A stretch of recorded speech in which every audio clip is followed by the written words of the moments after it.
There's really a debate going on about what is the purpose of higher education, particularly publicly funded higher education systems. And I think you have the dominant view, which I think is not the right view, but the dominant view is the use of higher education under this view is to impose ideological conformity, to try to promote political activism, and that's what a university should be. That's not what we believe is appropriate in the state of Florida. Instead, we need our higher education system to focus on promoting academic excellence, the pursuit of truth, and to give students the foundation so that they can think for themselves. Now, if you see the former approach is dominant throughout the country, particularly with respect to academia, you see it manifested in a lot of different ways, but more recently you see it manifested in things like DEI bureaucracies. And this is basically a component of the administration within universities that are imposing a political agenda, sometimes things like critical race theory. These bureaucracies are hostile to academic freedom, and really they constitute a drain on resources and end up contributing, certainly around the country, to higher costs as these bureaucracies metastasize. You will see flowing from that mandatory things like mandatory DEI training, and that is really imposing an agenda on people. You know, we passed legislation last year, the Stop Woke Act, which basically said that, you know, if you're an employee, particularly of like private business, you have a right to opt out of that. They can't force that on you. That's litigating it. You know, this is what happens every time. You know, we usually win these on appeal. So that's going to happen, and that's important.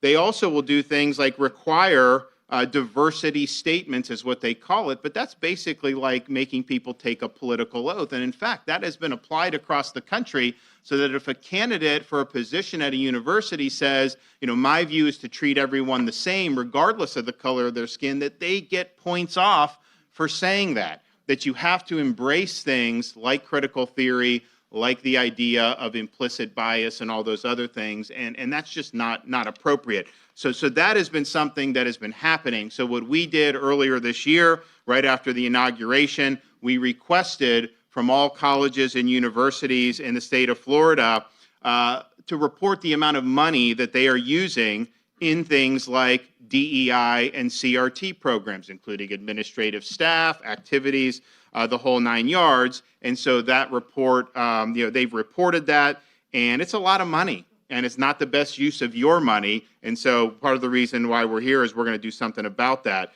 You see the growth of administrative bloat around the country with higher education, and it dwarfs what they're spending on people that actually teach our students. How do you want to have this massive growth in bureaucracy and then not have see the money flow to where it really matters in the classroom? So we're going to do something about that too. And I think about how did this happen where all this administrative bloat has been allowed to have? Part of it is because they take out the loans, and they know you get these loans, so they have the kids take out more loans. They're not really improving the academic performance either. They're expanding bureaucrats and administrative staff and trying to impose an agenda through that way. So that is a failed model, and we want to make sure that that's not what's happening here in the state of Florida. And then probably the most important, we brought accountability for tenured faculty. Now, all tenured faculty at our state universities must undergo review every 5 years and can be let go if they are not performing to expectations.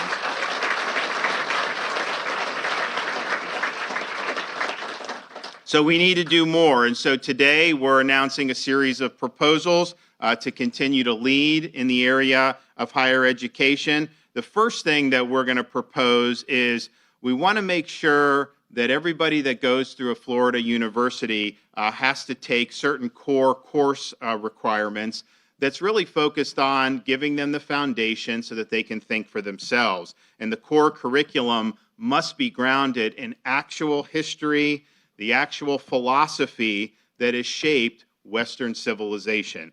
Our institutions will be graduating students, I think, with degrees that are going to be meaningful. We don't want students to go through at taxpayer expense and graduate with a degree in zombie studies. And so this is going to make a difference.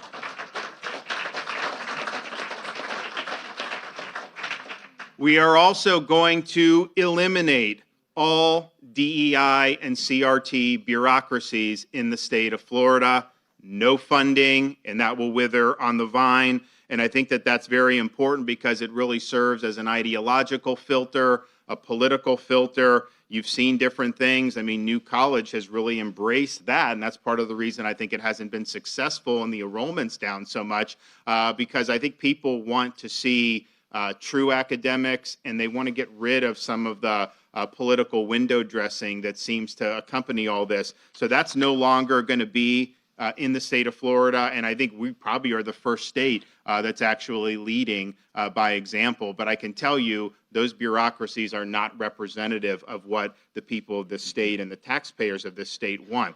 We're also going to propose, so yes, we have the 5-year review of all the tenured faculty, which is good, and you can have, and the Board of Trustees has to determine whether they stay or go, but you may need to do review more aggressively than just 5. So we're going to give the boards of trustees and the presidents of the universities the power to call a post-tenure review at any time. And so maybe you're in year 3, but there's a need to do it, so we want to do that. And I've talked with folks around the country who've been involved in higher ed reform, and the most significant deadweight cost at universities is typically unproductive tenure faculty. And so why would we want to saddle you as taxpayers with that cost if we don't have to do that? We also want to empower university presidents to make hiring decisions for their university by reestablishing their authority over the hiring process. Actually, what happened, you would think that that would be the case,